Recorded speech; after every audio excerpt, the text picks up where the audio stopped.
एक बात, बिना शिखा सूत्रेण बिना द्रव्येण यत् क्रिया तत्सर्वं राक्षसं प्रोक्तम नामुत्रेह फलप्रदम।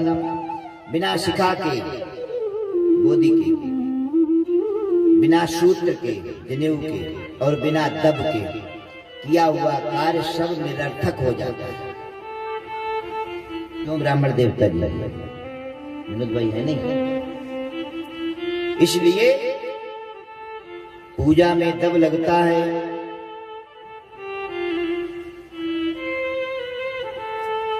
और पूजन में शिखा और धोती श्रीमद् भागवत में ही लिखा हुआ है। छठे स्कंद में 8वें अध्याय में लिखा हुआ है नारायण कवच में, ओम धौतांगी पाणिराचम्य सा पवित्र उदंगमुखः ततस्वांकरन्यासो मंत्राभ्याम भाग्यतः शुचिः। पवित्र होकर के पूर्व या उत्तर की तरफ मुंह करके बैठना चाहिए पूजा करे तो। कुछ लोग कहते हैं महाराज हमारे मंदिर का मुंह तो चढ़ते पासे है, जैसे माता रानी का है, तो हमारा मुंह किधर होगा? पश्चिम में? नहीं, जो पूजा करते हैं हम लोग अंदर बैठ करके तो हमारा मुख उत्तर की तरफ होता है। सन्मुख कभी भी देवी देवता के खड़े होकर के प्रार्थना नहीं करनी है। सन्मुख होकर के कभी भी सीधा लंबा साष्टांग दंडवत प्रणाम नहीं करना है। क्यों? तो प्रणाम नहीं करना है, क्या करना है?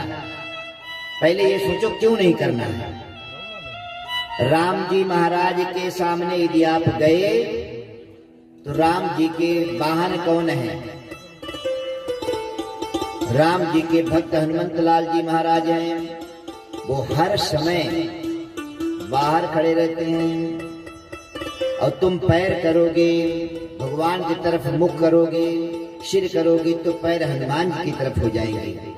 इसलिए थोड़ा टेढ़ा होकर के। और एक बात, पुरुषों को प्रणाम करना चाहिए तो ये भगवान जी हैं तो थोड़ा खब्बे पासे होकर के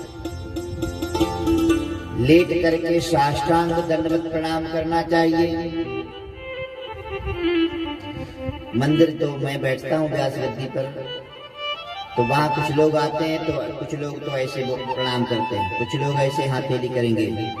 एक हमने और प्रक्रिया देखी, कल प्रणाम करने आया बंदा तो अपने जो दोनों पैरों के बीच में पैर रख करके तो प्रणाम कर रहा है। मैंने देखा ये भी तो प्रणाली का अलग से आ गई है। माताओं को कभी भी लेट के प्रणाम नहीं करना चाहिए। क्यों भला? देखो बात से बात निकलती रहती है, कथा आदि हमारे YouTube चैनल पर आप देखेंगे कोई भी कथा आपको पूरी नहीं सुनने को मिलेगी। क्यों? बात में से बात निकलती चली जाती है तो वो पीछे वाली बात वहीं रह जाती है। लिखा हुआ है स्त्री कुचम ब्राह्मण गुदम। स्त्री का जो स्तन है वो पृथ्वी से स्पर्श नहीं होना चाहिए, नहीं तो प्रलय हो जाता है। इतनी शक्ति मां के स्तन में है। और ब्राह्मण का गुदा नीचे का भाग कभी भी ऐसे नहीं बैठना चाहिए। बोल बाकी बिहारी लाल की जय। प्रणाम की बात कर रहा था। प्रणाम स्त्रियों को कभी लेट के प्रणाम नहीं करना चाहिए। पुरुष वर्ग जितने भी हैं वो सब लेट करके साष्टांग दंडवत प्रणाम करें। और गुरु हो, ब्राह्मण हो, पुरोहित हो, उसको जरूर उठ करके प्रणाम करना चाहिए। क्योंकि नहीं तो गुरु आयो अभिमानते उठ नहीं कीन प्रणाम। शिव जी के मंदिर में जाप कर रहा था, गुरु आए प्रणाम नहीं किया। भगवान गुरु ने तो कुछ नहीं कहा, शिव जी ने श्राप दे दिया। तो मंदिर में सामने राम जी के सामने हनुमान जी रहते हैं, शिव जी के सामने नंदी महाराज रहते हैं, माता रानी के सामने कौन रहते हैं? भैरव बाबा रहते हैं, शेर महाराज रहते हैं। इसलिए आपने देखा होगा जब आरती पुजारी आरती करते हैं मंदिर में भगवान की पूजा आरती करने के बाद में फिर बाहर मुंह करके इधर मंदिर में, ये मंदिर का दरवाजा, तो उधर भी पूजा आरती करते हैं। तो उधर तुम लोग करते हैं क्या? जो संत लोग, जो भक्त लोग खड़े होते हैं उनकी आरती करते हैं क्या?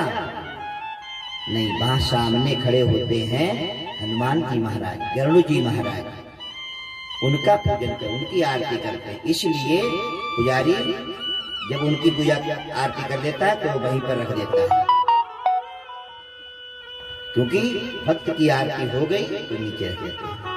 आरती करने का भी विधान है, 4 बार चरणों में आरती करते हैं आप सभी लोग। तो आरती घुमाते हैं भगवान जी के चरणों में 4 बार घुमानी है।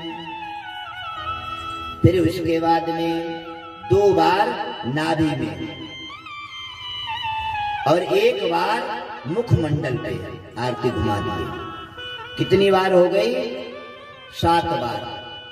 4 2 1, कितना हो गया महाराज? 7 बार। और 7 बार पूरे शरीर की, भगवान के पूरे शरीर की आरती करनी चाहिए।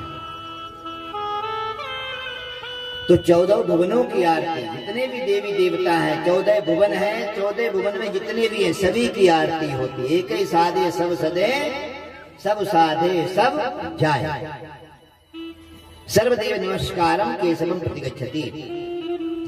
इसलिए भगवान को नमस्कार कर लिए तो सभी को नमस्कार हो जाता है।